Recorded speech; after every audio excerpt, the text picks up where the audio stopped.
Hey guys, welcome back to my channel. It's been a really long time since I sat down and recorded. I don't really have a reason, but my story today, I've been wanting to record it for a while now, because it happened about 6 weeks ago, but I don't think I was in the right place mentally until today to do this. So today I'm going to call her Teddy Bear.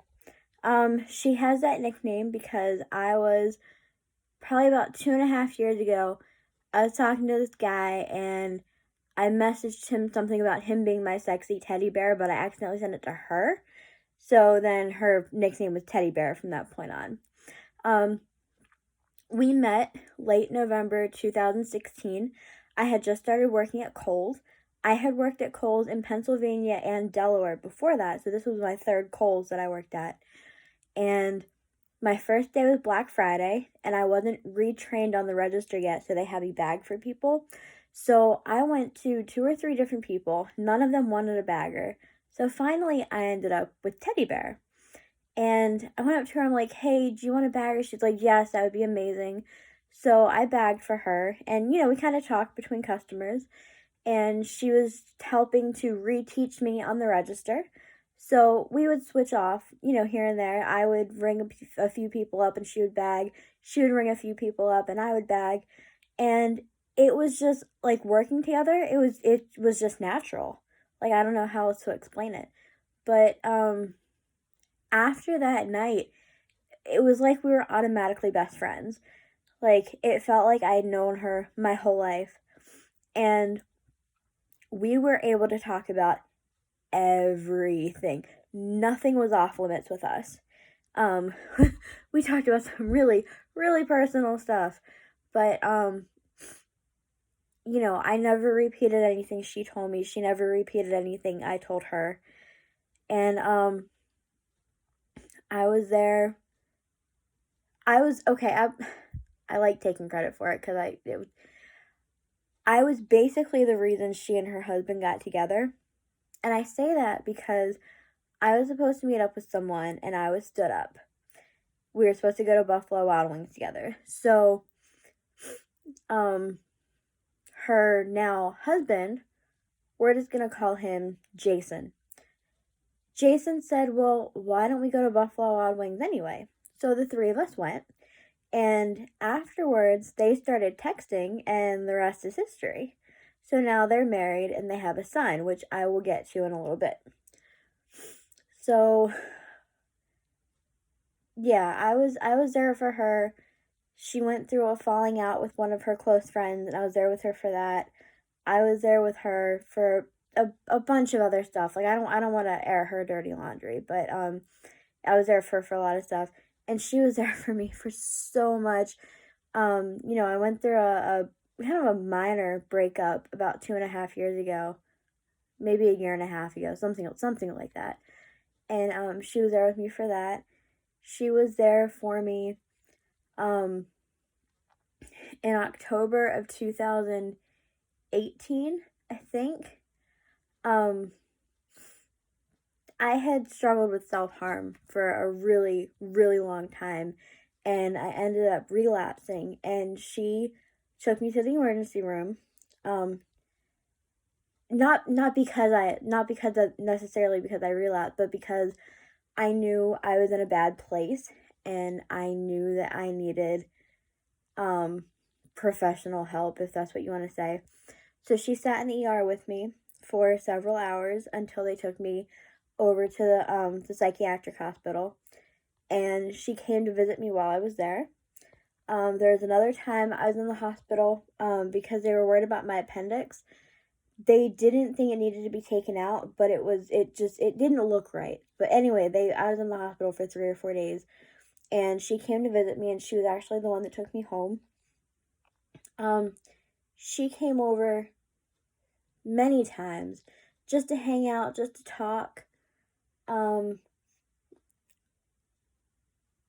the last, when I went through that breakup, no, when Officer Lewis and I broke up the first time, um, I told her about how upset I was about it, And I ended up going and we watched the first Harry Potter movie at her house and we talked for a little bit. And then not too long after, it was either not too long before that or not too long after that, for Thanksgiving, I went to her house. I made her mashed potatoes. I made her, I don't even remember everything I made, to be honest. It was so long ago. But I made her a whole Thanksgiving meal, basically. And I loved being able to do that for her. I feel like I'm rambling, guys. I'm so sorry if I am. But, yeah, so early mid-March, whenever the whole pandemic thing started, I was kind of freaking out about it. I was learning about it, I was getting concerned, and it was around the same time that the NHL announced that they were postponing the season. And I told her that I was annoyed and I was pissed. And I also told her about how anxious I was with the virus and everything because, you know, I worked with kids, very young kids, who had gone home with fevers of almost 103, 104, and I had worked closely with every single one of them. So, you know, I was expressing my concern to her, and I had sent her two pretty long texts about the pandemic, about hockey, about work, about Officer Lewis, like all this stuff. And back in December, we're great now. Like we're even closer now than we were when we were together the first time. But back in December, there were a couple weeks where Officer Lewis and I barely talked. I mean, it would be like 3 texts a day. Whereas now, when we're awake and not at work, we're texting like all day, every day. I've literally had 5,000 texts between the two of us last month. But during this couple of weeks, we were barely talking, and I thought he was losing interest. And I kind of freaked out about it a little bit. I drove around my city for about 2.5 hours. And if you watched my work flirt video, Cameron, I drove around for 2.5 hours. I ended up in his driveway. And I knocked on the door, and he did not look happy because, you know, we hadn't talked in like 6 weeks, and I just kind of showed up out of nowhere. And he gave me a hug, and his hugs were great. Like they were really long, and they were great. But he asked me what was wrong, and I kind of broke down. I told him everything because at that point in time, I was going through a couple health things. I'm always going through health stuff, but I was going through a couple health things, and you know, I didn't think things were going to work out with Officer Lewis, and it was really, really taking a toll on me because I was having a really bad depressive episode that started kind of the end of, I want to say the end of November is when it started, and it lasted until like mid-March. It was awful. But, you know, we ended up hanging out for a while, and he told me that while he was still with his fiance, he still wanted me. This was before, like, we knew of each other, but we hadn't actually talked yet. He actually messaged me on POF, which was kind of funny, but, yeah. So he told me that, and he told me he also wanted me while I was actually with Officer Lewis and he was with someone else. And I was kind of like, okay. And, you know, we were flirting some, and then he told me he had a girlfriend. And I was like, damn. But it didn't change anything. Because I ended up staying the night, and he cheated with me, basically. And I told Teddy Bear about this the next day. And she said, well, what about Officer Lewis? I said, well, I don't think anything's going to happen with us because he doesn't seem interested anymore. So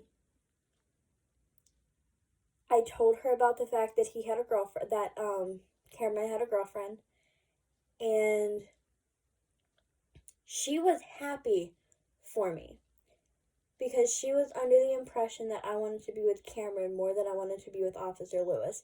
At one point in time, that was the case, but it didn't last more than like 2 weeks, something like that. It was in the very beginning of when Officer Lewis and I started talking again. So, yeah, I stayed the night, and I told her all this stuff, and she said she hoped his girlfriend would break up with him so that he could be with me. And I was like, damn, okay. Like, I'm glad she's this supportive. And, I told her at that point in time, I was not happy with Officer Lewis because I didn't think things were going anywhere. And that's a story for another time. But, okay, fast forward mid-March, late March. So yeah, I'd sent her those really long texts about the virus and hockey and stuff. And then she didn't talk to me for like a week and a half. See, we were never the talking every day type. So we would talk like 3 or 4 times a week. And it might only be like 3 or 4 texts, but we talked. We kept we checked up on each other and stuff like that. But she had barely talked to me during March. And one morning I get this text. She said, "Honestly, I think we should go our separate ways." And I was like, What? Why? And she said, "I can't get over the fact that you purposely seduced Cameron knowing he had a girlfriend." I said, "Okay, that's not exactly what happened. Like, was it wrong of me to ignore that fact and stay the night anyway?" Yes, absolutely that was wrong. But at the same time, like, he didn't do anything to stop it. I know that doesn't make it right, but it's just like, I was like, the blame was 50-50, basically, is the way I look at it. Don't come for me. But she said that she didn't specifically say I was morally bankrupt, but she implied it. She said, "What's to stop you from going after another taken guy when you and Officer Lewis hit another low spot?" I said, "You can't just assume that I'm going to do it again. I don't have a history of doing things like this. It wasn't planned." I told her, I said, "I don't want to be friends with someone who assumes that I'm going to keep making the same mistake and that I'm not going to learn." And she said I was stubborn and that she didn't see the point of her being in my life because I didn't listen to her. Now, there were times where she tried to tell me what I should do. No, she didn't tell me what to do. She told me what I should do. Things that would keep me from getting hurt, things that would keep me, on the right path. And a lot of times I didn't listen. I mean, I'm the type of person, you could tell me that stove's really hot, and I'm still going to go up to it and put both hands flat on it just to prove you're right. I'm very stubborn, very, very stubborn at times, and I'm sure it's frustrating for people that are close to me. But just the fact that she was so sure that I was going to do it again really upset me. Like, I don't know. But she said she didn't want that kind of example in her household. And that she didn't see what the point of keeping her in my life was. And she said I got offended by everything, which was not true. I told her, there might have been times where you disagreed with me and I got upset, but that doesn't mean I was offended by everything. But, so we said all of that, and I was getting ready because the thought of losing her terrified me. Like, I couldn't handle the thought of losing her. So I was getting ready to say something along the lines of, look, I know you think I royally screwed up. And to an extent, I did. But if you can let go of that, then I think we can work this out. But she said, now, remember how earlier I mentioned she has a son? From the time she was, a few months pregnant until the morning she sent me this text, I thought I was his godmother. I told so many people about him. I told my doctor it wasn't the end of the world if I couldn't have kids because I had a godson, or so I thought. She texted me and she goes, by the way, this is awkward, but you were never the godmother. And I was just like, well, it took my breath away. I couldn't believe what I was reading. I was like, you've got to be kidding me. So for a year and a half, she let me believe that I was a godmother. And I told her, I said, you basically gaslighted me. And she goes, no, I wasn't gaslighting you. Okay, first of all, telling me you're happy for me and that you hope this girl breaks up with Cameron and that you ship us and you think we'd be great together. And then, a couple months later, now suddenly you can't get over the fact that it happened? Okay, that's gaslighting. Second of all, allowing me to believe for a year and a half that he is my godson, hearing me tell people that, me talking about it to you and in front of you, allowing me to post on Facebook about, oh my gosh, cutest godson ever, all this stuff. And then a year and a half into it, you say, by the way, you were never the godmother. Yeah, pretty sure that's gaslighting.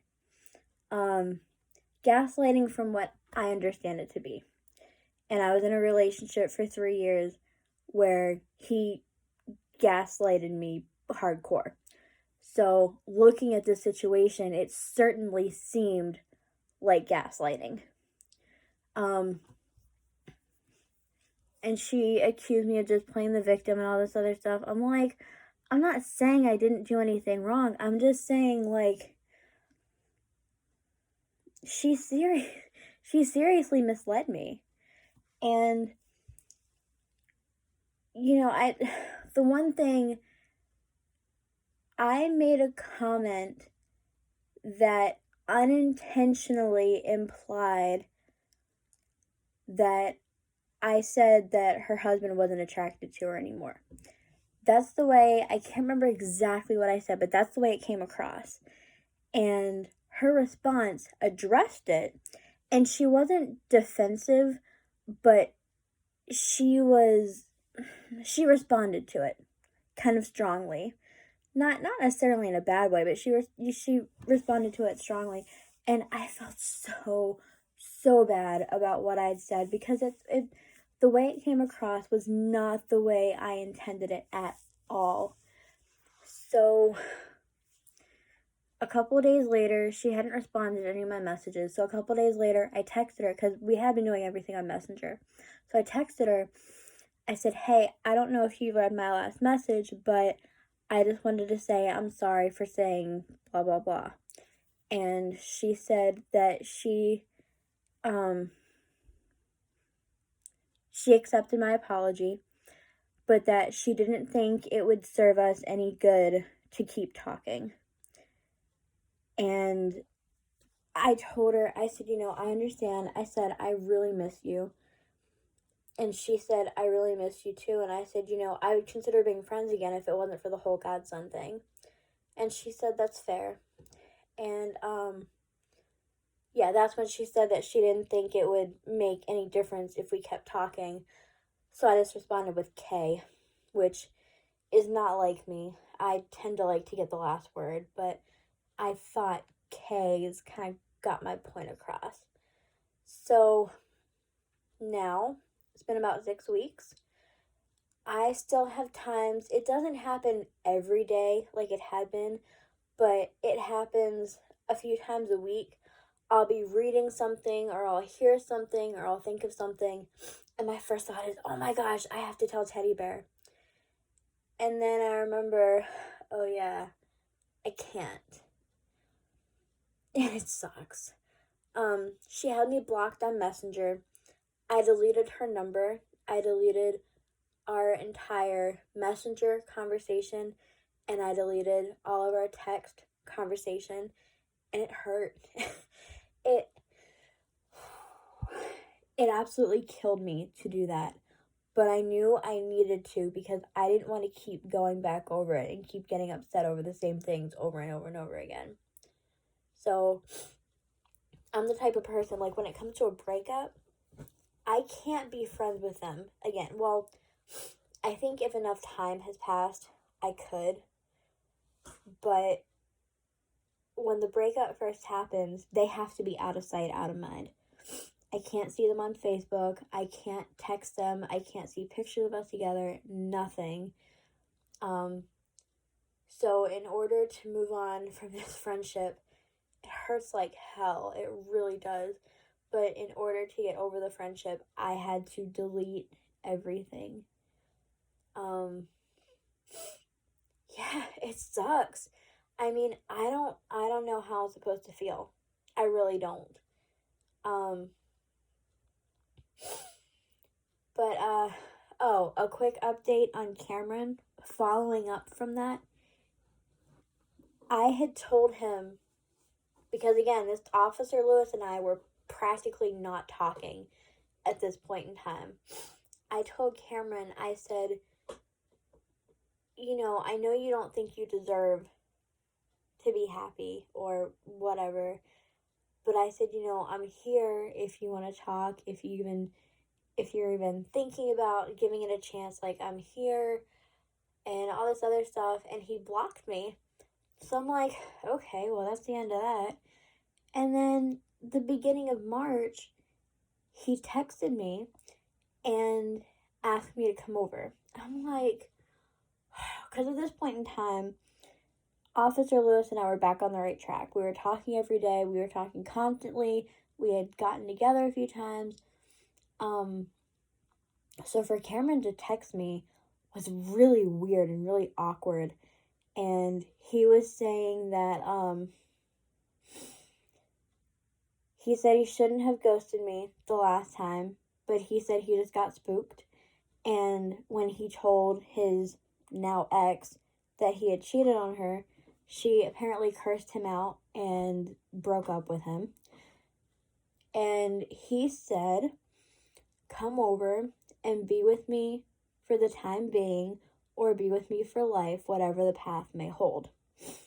And I was like, what the hell? What is my life? Like, I was in the shower and I was praying, and I was literally like, WTF. Like, I mean, I felt bad for literally saying WTF while I was praying, but I said it. Like, in the full, yeah, I said it. And he kept trying to convince me to come over. I'm like, no, I can't. I'm working things out with Officer Lewis. Things are going really well. I can't come over. And he kept saying, well, no, he said he would leave the door unlocked. And he was like, I just want to hold you and all this other stuff. And I'm like, oh my gosh. Like, so anyway, the next morning, not even the next morning, it was like 3 o'clock in the morning. He texted me, and he said he apologized for being an asshole. And he said, I was drunk and lonely and horny, and that's why I messaged you. And I was like, wait, so none of that was true? And I was just like, you're not an asshole. He goes, yes, I am. I'm just admitting it. I'm just, I'm a drunk, and I think he said a silver tongue or something like that. I don't know. I think he was trying to say he was good with words, and to an extent he was. But just for him to say that he was just lonely and drunk, and that's why he texted me? Like, what the hell? Like, what if Officer Lewis and I weren't talking anymore? What if I had gone over there? What if I was under the impression that we were going to start dating? And then the next morning, he would have just ghosted me again. See, here's the thing. We would talk once a month, maybe once every 6 weeks. He would always text me first. And he only texted me when he wanted me to come over. So, and then we would hang out or whatever. And then he would ghost me for 3 to 6 weeks. And this went on for about a year and a half, except for when I was with Officer Lewis. I didn't see Cameron during that time. I didn't talk to Cameron during that time. But yeah, when I wasn't with Officer Lewis, we talked and or hung out like once a month, once every 6 weeks, something like that. So yeah, Cameron turned out to be a major asshole. And about Officer Lewis, we text almost nonstop. When we're both awake and neither one of us is at work, we're talking. It never stops, and I love it. He is truly, truly my best friend, and I love him so much. And yeah, so that was my update on Cameron, and that was my story about Teddy Bear. We almost got matching tattoos. We were going to get Winnie the Pooh tattooed on the inside of our forearm. Yeah. So, okay, well, I'm not sure when I'm going to post again, because I was thinking about doing true crime videos, so I have a couple things that I'm researching right now, but I also want to do some more story times, because I had a whole list that I was going to do when I first started my channel. So, yeah, let me know in the comments below if you think my reaction to Teddy Bear was appropriate. Like, should I be upset? Should I be offended? Am I in the wrong? I mean, to an extent, I know that I am, but when it comes to the friendship, like, do you guys understand why she reacted that way? Because I really don't. Like, you don't go from telling someone, oh yeah, I hope his girlfriend breaks up with him so you two can be together, to then implying that I'm morally bankrupt because I stayed the night with him knowing he had a girlfriend. I don't know. So, yeah, well, I will talk to you guys later. Bye.